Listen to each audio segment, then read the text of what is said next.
हरि ओम् विमोहितोऽयं जन ईशमायया त्वदीयया त्वां न भजत्यनर्थदृक् सुखाय दुःखप्रभवेषु सज्जते गृहेषु योषित् पुरुषश्च वञ्चितः विमोहितः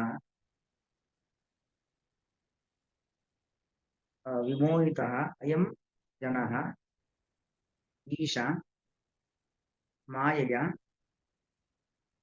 त्वदीयया त्वां न भजति अनर्थदृक् न भजति अनर्थदृक् सुखाय दुःख सुखाय दुःख प्रभवेषु सज्जते गृहेषु योषित पुरुषः च ವಂಚಿತಃ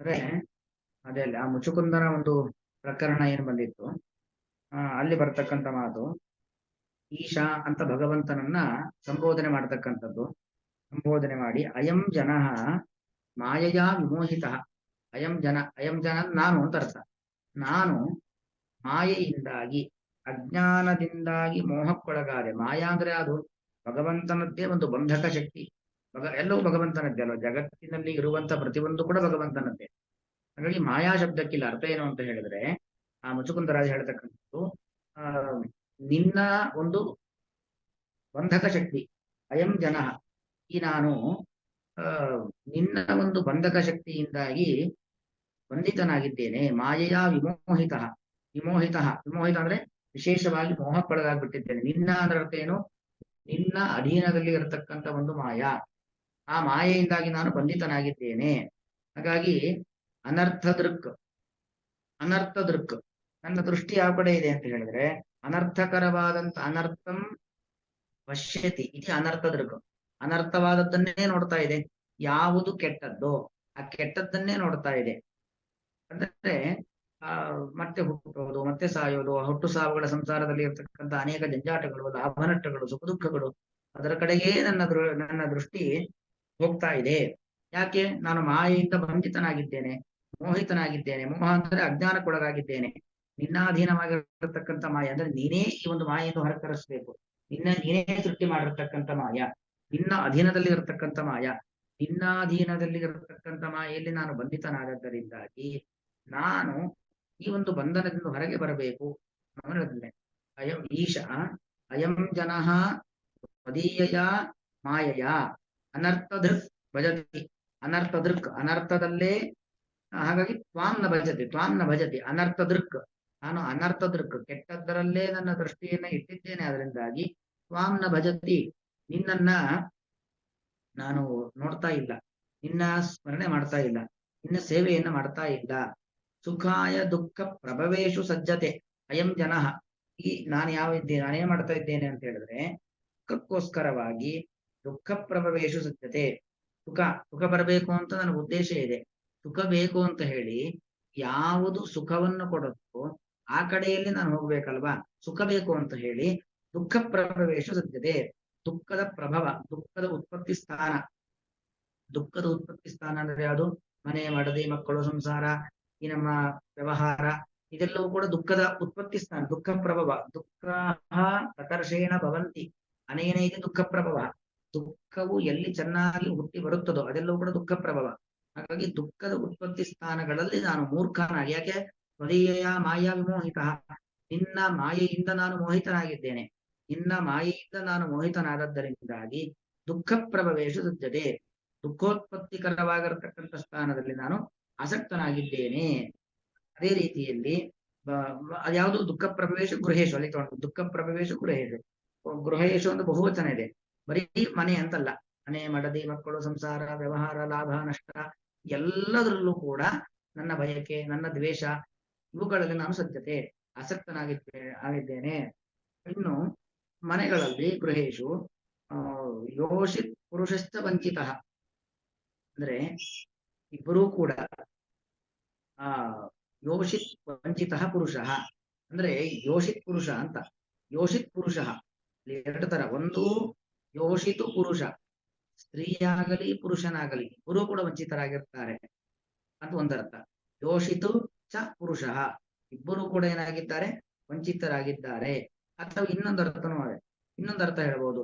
ಯೋಷಿತ್ ಪುರುಷ, ಯೋಷಿತ್ ಅಂದ್ರೆ ಸ್ತ್ರೀ, ಆ ಸ್ತ್ರೀಯರಲ್ಲಿ ವಿಪರೀತವಾದ ವ್ಯಾಮೋಹವನ್ನು ಹೊಂದಿರತಕ್ಕಂಥ ವ್ಯಕ್ತಿ ಅವನು ವಂಚಿತನಾಗಿದ್ದಾನೆ.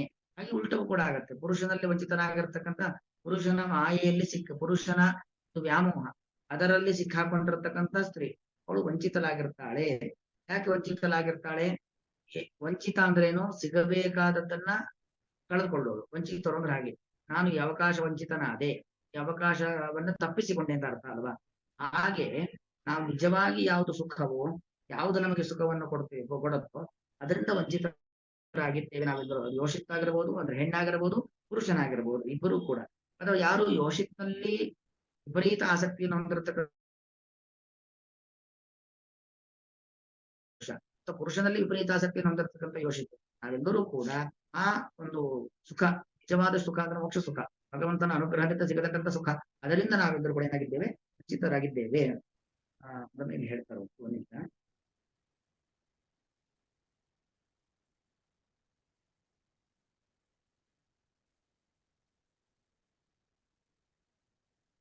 ಅಲ್ಲೇನೇ ಇಲ್ಲ, ಅದೇ ಒಂದು ಯೋಷಿತ್ನಿಂದ ವಂಚಿತನಾದ ಪುರುಷ, ಹಾಗೆ ಇನ್ನೊಂದು ಇಟ್ಕೊಳ್ಬೇಕು, ಪುರುಷನಿಂದ ವಂಚಿತರಾದ ಸ್ತ್ರೀ, ಹೀಗೆ ಪ್ರತ್ಯೇಕವಾದ ಅರ್ಥ. ಅಥವಾ ಯೋಷಿತ್ ಮತ್ತು ಪುರುಷ ಇಬ್ಬರೂ ಕೂಡ ವಂಚಿತರಾಗಿರ್ತಾರೆ. ಯಾರು ಭಗವಂತನ ಮಾಯೆಯಲ್ಲಿ ಸಿಕ್ಕಾಕೊಂಡಿರ್ತಾರೋ ಅವರು ವಂಚಿತರಾಗಿರ್ತಾರೆ. ಹಾಗಾಗಿ ನಾವು ಭಗವಂತನ ಮಾಯೆಯಲ್ಲೇ ಸಿಕ್ಕಾಕೊಂಡದ್ದರಿಂದಾಗಿ ಭಗವಂತನಲ್ಲೇ ಪ್ರಾರ್ಥನೆ ಮಾಡಬೇಕು. ಏನ್ ಪ್ರಾರ್ಥನೆ ಮಾಡಬೇಕು? ಭಗವಂತ, ಈ ನಿನ್ನ ಮಾಯೆಯಲ್ಲಿ ನನ್ನ ಬಂಧಿಸಿದ್ದೀಯಾ, ಆ ಮಾಯೆಯನ್ನು ನೀನು ಬಿಡಿಸು ಎಂಬುದಾಗಿ ನಾವು ಭಗವಂತನಲ್ಲಿ ಪ್ರಾರ್ಥನೆ ಮಾಡಬೇಕು ಅನ್ನೋ ಅಭಿಪ್ರಾಯದಲ್ಲಿ ಮುಚುಕುಂದ ರಾಜ ನನಗೆ ಶಾಶ್ವತ ಸುಖ ಪ್ರಾಪ್ತವಾಗಬೇಕು, ಈ ತುಚ್ಛವಾದ ಸಂಸಾರದ ಸುಖ ಬೇಡ ಎಂಬುದಾಗಿ ಹೇಳ್ತಕ್ಕಂಥ ಒಂದು ಸಂದರ್ಭ. ತದೇವಂ ಗರ್ಭವಾಸಮಾರಭ್ಯ ಆಮರಣಂ ಅಂದ್ರೆ ಮರಣ ಪರ್ಯಂತ, ಗರ್ಭದಿಂದ ಹಿಡಿದುಕೊಂಡು ಮರಣದವರೆಗೂ ವಿರಾಗ ಉತ್ಪತ್ತಯೇ ದುಃಖ ವಿಶೇಷಂ ಪ್ರದರ್ಶ್ಯ, ನಮಗೆ ಇದೆಲ್ಲ ಈ ದುಃಖಗಳನ್ನು ತೋರಿಸ್ಕೊಟ್ಟಿದ್ದೇನಕ್ಕೋಸ್ಕರವಾಗಿ ವಿರಕ್ತಿ ಬರಬೇಕು, ವಿಷಯ ಪದಾರ್ಥಗಳಲ್ಲಿ ವಿರಕ್ತಿ ಬರಬೇಕು. ಆ ವಿರಕ್ತಿ ಬರಲಿ ಅನ್ನೋ ಕಾರಣಕ್ಕೋಸ್ಕರವಾಗಿ ದುಃಖ ವಿಶೇಷಂ ಪ್ರದರ್ಶ್ಯ, ಈ ಒಂದು ಹುಟ್ಟು ಸಾವುಗಳ ಸಂಸಾರದಲ್ಲಿ ಇರತಕ್ಕಂಥ ದುಃಖವನ್ನು ತೋರಿಸಿ, ಅತ್ರ ಆದರ ಜನನಾಯ ಅಂದ್ರೆ ಸಂಸಾರದಲ್ಲಿ ನಾವು ಹುಟ್ಟು ಸಾವು, ಈ ಒಂದು ಸಂಪತ್ತು ಮೊದಲಾದ ಯುಕ್ತವಾದ ಸಂಸಾರದಲ್ಲಿ ವಿರಕ್ತಿಯನ್ನು ತಂದುಕೊಳ್ಬೇಕು ಅನ್ನೋದ್ರೊಳಗೆ ನಮ್ಗೆ ಶ್ರದ್ಧೆ ಬರಬೇಕಲ್ವಾ? ಆದರ ಬರಲಿಕ್ಕೋಸ್ಕರವಾಗಿ ಪೂರ್ವಾಚಾರಮಪಿ ಪ್ರದರ್ಶಯತಿ, ಹಿಂದಿನವರ ಒಂದು ಆಚರಣೆ ಅದನ್ನು ಇಲ್ಲಿ ತೋರಿಸಿಕೊಡ್ತಾ ಇದ್ದಾರೆ. ವಿಮೋಹಿತ ಇತ್ಯಾದಿ ಏಕವಿಂಶತಿ ಪದ್ಯೇಹಿ, ಮುಂದಿನ 21 ಪದ್ಯಗಳಲ್ಲಿ. ತತ್ರಾದು ಮುಚುಕುಂದ ಮಹಾರಾಜಸ್ಯ ವಿರಕ್ತಿ ಪ್ರಕಾರಂ ದರ್ಶಯತಿ. ಮೊದಲನೇದು, ಮುಚುಕುಂದ ಮಹಾರಾಜ ಆ ಕೃಷ್ಣನ ಮುಂದೆ ನಿಂತಿರ್ತಕ್ಕಂಥ ವಸ್ತುದ ವಿರಕ್ತನೇ ಆಗಿದ್ದ. ವಿರಕ್ತನಾದವನು ಮಾತ್ರ ಹೀಗೆಲ್ಲ ಮಾತಾಡ್ಲಿಕ್ಕೆ ಸಾಧ್ಯ. ಅದು ವಿರಕ್ತನಾಗಿರ್ತಕ್ಕಂಥ ವ್ಯಕ್ತಿ ಈ ತರ ಮಾತಾಡ್ತಾ ಇದ್ದಾನೆ. ಈಶ ಅನರ್ಥಂ ದುಃಖಂ ಪಶ್ಯನ್ನಪಿ, ನಾನು ಅನರ್ಥವನ್ನು ನೋಡ್ತಾ ಇದ್ದೆ. ಅನರ್ಥ ದೃಕ್, ಅನರ್ಥ ದೃಕ್ ವಿಹಿತ ಅಂತಾರೆ. ಅನರ್ಥ ದುಃಖ, ನಾವು ಹಾಗೆ ಹೇಳ್ಬೇಕಾದ್ರೆ ಅನರ್ಥ ದೃಕ್, ಅನರ್ಥವನ್ನ ನೋಡ್ತಾ ಇದ್ದೇನೆ, ಅದರಿಂದಾಗಿ ನಾ ಭಜತಿ, ನಿನ್ನನ್ನ ನೋಡ್ತಾ ಇಲ್ಲ. ಇಲ್ಲಿವರ ವ್ಯಾಖ್ಯಾನ ಹೇಗಿದೆ ಅಂದ್ರೆ, ನಾನು ಅನರ್ಥವನ್ನು ನೋಡ್ತಾ ಇದ್ದವನಾಗಿದ್ದರೂ ಕೂಡ, ಹಿಂದೆ ಬಂತಲ್ಲ ವಿದ್ವಾನ್ ಅಭಿತ್ತಂ ಅಂತ, ಹಾಗೆ ಅನರ್ಥವನ್ನ ನೋಡುವವನಾಗಿದ್ದರೂ ಕೂಡ ಅನರ್ಥಂ ದುಃಖಂ ಪಶ್ಯನ್ನಪಿ, ಅನರ್ಥ ಇದರಿಂದ ಕೆಟ್ಟದಾಗತ್ತೆ, ತೊಂದರೆಯಾಗತ್ತೆ ಅನ್ನೋದನ್ನು ನೋಡ್ತಾ ಇದ್ದರೂ ಕೂಡ ಸ್ವದೀಯ ಮಾಯೆಯ ವಿಮೋಹಿತ ಅಯಂ ಜನ, ನಿನ್ನ ಮಾಯೆಯಿಂದ, ನಿನ್ನ ಮಾಯಾಮೋಹಕ್ಕೆ ಬಲಿಯಾಗಿರತಕ್ಕಂಥ ಅಯಂ ಜನ, ಈ ನಾನು, ವಾಂ ನಿನ್ನನ್ನು, ನೀನೊಂದು ಎಂತವನು, ದುಃಖ ಹರಂ ದುಃಖವನ್ನ ಪರಿಹಾರ ಮಾಡತಕ್ಕಂಥ ನಿನ್ನನ್ನು, ಸುಖ ಪ್ರಾಪ್ತಿಗೋಸ್ಕರವಾಗಿ, ದುಃಖ ಪರಿಹಾರಕ್ಕೋಸ್ಕರವಾಗಿ ನಾ ಭಜತಿ ಸೇವಿಸುತ್ತಿಲ್ಲ.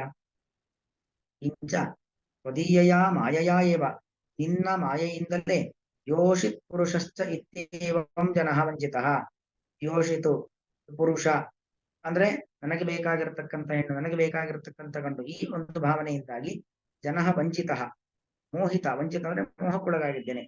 ದುಃಖ ಸಾಧನೇಶು, ದುಃಖಕ್ಕೆ ಕಾರಣವಾಗಿರ್ತಕ್ಕಂಥ ಗೃಹೇಶು, ಗೃಹವೇ ತದಾದಿಶು, ಮೊದಲು ಮನೆಗೆ ಸಂಬಂಧಪಟ್ಟಾಗಿ ಉಳಿದಿದ್ದೆಲ್ಲೋ ಕೂಡ, ತದಾದಿಶು ವಿಷಯೇಶು, ಮನೆಗೆ ಸಂಬಂಧಪಟ್ಟಾಗಿ ಗಂಡ, ಹೆಂಡತಿ, ಮಕ್ಕಳು, ಬಂಧು ಬಾಂಧವರು, ಸಂಪತ್ತು, ಇದೆಲ್ಲವೂ ಕೂಡ ತದಾದಿಶು ವಿಷಯೇಶು ಸುಖಾಯ ಸಜ್ಜತೇಚ, ಸುಖಕ್ಕೋಸ್ಕರವಾಗಿ ಅಲ್ಲಿ ಆಸಕ್ತನಾಗ್ತಾ ಇದೆ ಈ ಒಬ್ಬ ವ್ಯಕ್ತಿ. ಇದಂ ಚ ದ್ವಯಂ ತ್ವನ್ಮಾಯೆಯ ಏವ ಇತಿ, ಈ ಒಂದು ಇದಂ ಚ ದ್ವಯಂ ಎರಡೂ ಕೂಡ ನಾನು ಈ ಸಂಸಾರದಲ್ಲಿ ವಿಪರೀತವಾಗಿ ಆಸಕ್ತಿಯನ್ನ ಹೊಂದುತ್ತಾ ಇರುವಂತದ್ದು ಮತ್ತು ನಿನ್ನ ಕಡೆ ವಿಮುಖನಾಗ್ತಾ ಇರತಕ್ಕಂಥದ್ದು ಅದೆಲ್ಲವೂ ಕೂಡ ಹೇಗೆ ತ್ವನ್ಮಾಯೆಯ ನಿನ್ನದೇ ಆಗಿರ್ತಕ್ಕಂಥ ಮಾಯೆ, ನಿನ್ನ ಅಧೀನದಲ್ಲಿ ಇರತಕ್ಕಂಥ ಒಂದು ಮಾಯೆ, ನಿನ್ನ ಅಧೀನವಾಗಿರ್ತಕ್ಕಂಥ ಮಾಯೆಯಲ್ಲಿ ನಾನು ಸಿಕ್ಕಾಕೊಂಡಿದ್ದೇನೆ ಅನ್ನೋದು ಅಭಿಪ್ರಾಯ. ಅನ್ವಯ ಅರ್ಥ ನೋಡಿ. ಈಶ ಎಂಬುದಾಗಿ ಸಂಬೋಧನೆ, ಭಗವಂತನನ್ನ ಕುರಿತು ಕೃಷ್ಣನನ್ನ ಕುರಿತು ಮುಚುಕುಂದ ರಾಜ ಮಾಡತಕ್ಕಂಥ ಒಂದು ಸಂಬೋಧನೆ. ಈಶಾ ತ್ವದೀಯಯ ಮಾಯೆಯ ಅಯಂ ಜನಃ ಅನರ್ಥದೃಕ್ ವಿಮೋಹಿತ ತ್ವಾಂ ನ ಭಜತೆ, ನಿನ್ನನ್ನ ಬಯಸುವುದಿಲ್ಲ. ಸುಖಾಯ ದುಃಖ ಪ್ರಭವೇಶು ಗೃಹೇಶು ಸಜ್ಜತೆ, ಸುಖಕ್ಕೋಸ್ಕರವಾಗಿ ದುಃಖಕ್ಕೆ ಕಾರಣ, ದುಃಖದ ಉತ್ಪತ್ತಿಗೆ ಕಾರಣವಾಗಿರತಕ್ಕಂತಹ ಮನೆ ಮಡದಿ ಮಕ್ಕಳ ಮೊದಲಾದವುಗಳಲ್ಲಿ ಸಜ್ಜತೆ, ಸಜ್ಜತೆ ಎಂತಕ್ಕಂಥದ್ದು ಸಜ್ಜಗತೋ ಎಂತಕ್ಕಂಥ ಧಾತು, ಅಂದ್ರೆ ಅದರಲ್ಲಿ ಆಸಕ್ತವಾಗುವುದು ಅಂತ ಅರ್ಥ. ಸಜ್ಜತೆ ಚ ಮತ್ತು ಯೋಷಿತ್ ಪುರುಷ, ಸ್ತ್ರೀಯರಲ್ಲಿ ಆಸಕ್ತಿಯನ್ನ ಹೊಂದಿರತಕ್ಕಂತಹ ಪುರುಷನು ವಂಚಿತ, ಎಲ್ಲಾ ರೀತಿಯಲ್ಲೂ ಕೂಡ ವಂಚಿತನಾಗಿದ್ದಾನೆ. ಹಾಗೆ ಪುರುಷರಲ್ಲಿ ಆಸಕ್ತನಾಗಿರತಕ್ಕಂಥ ಸ್ತ್ರೀಯು ಎಲ್ಲಾ ಸಾಧನೆಗಳಿಂದಲೂ ಕೂಡ ವಂಚಿತಲಾಗಿದ್ದಾಳೆ. ವಿಮೋಹಿತೋಯಂ ಜನ ಈಶ ಮಾಯಯ ತ್ವದೀಯಯ ತ್ವಾಂ ನ ಭಜತ್ಯನರ್ಥದೃಕ್ ಸುಖಾಯ ದುಃಖ ಪ್ರಭವೇಶು ಸಜ್ಜತೆ ಗೃಹೇಶು ಯೋಷಿತ್ ಪುರುಷಸ್ಥ ವಂಚಿತಃ. ಈ ಕೃಷ್ಣ.